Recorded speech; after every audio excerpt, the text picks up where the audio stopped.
करूँगा traveling way method एक example के थ्रू, ताकि you can understand how we have to solve the problem. For example आप ये देखें, ये आप दो सोर्सेज, दो बसेज हैं, ये बस बी है और ये बस ए है, ठीक है। ये कंप्लीट लेंथ है 345 किलो वोल्ट की, ठीक है।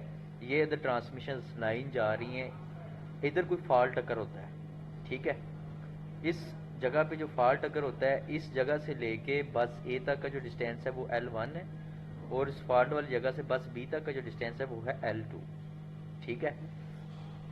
तो ट्रैवलिंग वेव मेथड से हमें कैसे पता चलेगा कि यहाँ पे फॉल्ट अकर हुआ है, ठीक है, तो वो मैं बताता हूँ। अच्छा, ये if fault occurs at distance L1 from bus A, this will appear as an abrupt injection at the fault point. The injection will travel like a wave surge along the line, both direction will continue to bounce back and forth between fault point and between two terminal buses until the post fault steady state is reached. अच्छा, मैं आपको अब सादा लफ्जों में बताता हूँ। अब जब जहाँ भी फॉल्ट अकर होगा, क्या होगा, वहाँ पे करंट चेंज होगा। Changing in current produces the magnetic field. जब करंट में चेंजिंग आएगी तो मैग्नेटिक फील्ड प्रोड्यूस होगी, वहाँ से एक सर्ज प्रोड्यूस होगा, that will go to the bus A and bus B, ठीक है। वो एक ट्रांसमिशन लाइन के थ्रू पास होगा, उससे हमें पता चलता जाएगा कि बस ए में क्या हुआ है और बस बी में। इससे हमने प्रॉब्लम को डिटेक्ट करना है, ओके। सो ये दो टर्मिनल्स हैं, ठीक है, इससे कैसे पता चलेगा। Using the knowledge of the velocity of the traveling wave v along the given line, the distance to the fault point can be reduced easily. यहाँ से हमें पता चलेगा कि किस डिस्टेंस के ऊपर ये फॉल्ट अकट हुआ है।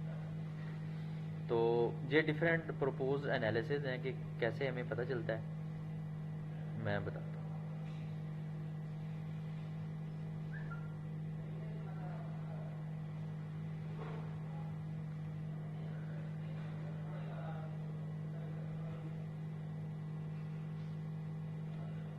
Velocity of travelling wave along the given line, वहाँ से पता चलेगा ना हमें, यहाँ से फॉल्ट पॉइंट का हमें पता चल जाएगा।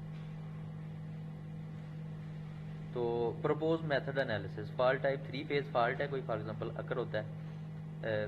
पिछली जो प्रेजेंट जो वीडियो भेजी हुई है उसके अंदर मैंने आपको एक लिंक भेजूंगा, उसको आपने देख लेना है कि कौन कौन से फॉल्ट होते हैं। ये for example it is related with one type के 3 फेज फॉल्ट में क्या हो रहा है, ठीक है। Recorded waveforms will be transformed into model signals. Fault locator method, the model signals will be analyzed using the wavelet transforms. ये कैसे होगा कि let T1 and T2 corresponds to the times at which the model signals wavelets coefficients in scale 1 show their initial peaks for signals recorded at bus A and bus B. The delay between the fault detection times at the two ends is T1 minus T2. दोनों के दरमियान delay क्या आएगा, current नहीं ना produce होगा, time के हिसाब से डिले कैसे करेंगे। When TD is determined which we could obtain the fault location from bus A according to, so for example this is the length L1 जो बस A से फॉल्ट तक की पॉइंट है, it is the total length minus T2 minus T1 multiply by V divided by 2। यहाँ से length 1 का पता चलेगा और यहाँ से लेंथ 2 का पता चलेगा।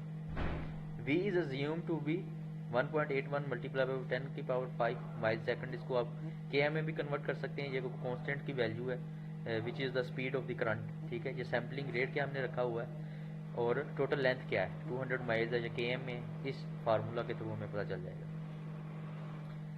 अच्छा, ये एक मैटलैब का कोड है कि जिसमें डिफरेंट पैरामीटर्स के थ्रू सिग्नल का एनालिसिस किया हुआ है। एनालिसिस कैसे क्या किया हुआ है इसमें, ये कुछ सिग्नल जनरेट किया हुआ है 001, उसके बाद इस सिग्नल को हमने क्या किया हुआ है, मल्टीप्लाई किया है, उसकी स्केयर वेव फॉर्म ली है, ठीक है। फिर उसको DWT डिस्क्रीट ट्रांसफॉर्म में कन्वर्ट किया है, time domain to frequency domain DB4 Daubechies is 4, इसको कैसे ये भी यूज़ होता है इसमें। फिर इस सिग्नल को जो हमने time domain to frequency domain किया है, इसको फिर दोबारा डिफरेंट पार्ट्स को हमने रिकन्स्ट्रक्ट किया है, और यहाँ से हम एनालिसिस करेंगे कि रिकन्स्ट्रक्ट करने का पर्पज़ ये है कि फॉर एग्जांपल जहाँ पे signal for example we can compare that कि यहाँ पे सर्किट शॉर्ट होगा, क्या होगा, सिग्नल वहाँ पे नहीं आएगा ना सही। तो उसको ये हमने ट्रांसफॉर्म उसका इसलिए लिया था जब हम उसको दोबारा फिर रिकंस्ट्रक्ट करेंगे तो उसे हमें पता चल जाएगा कि ये कहाँ से हमने इसको डिकंस्ट्रक्ट किया था, क्या लोकेशन थी उसकी।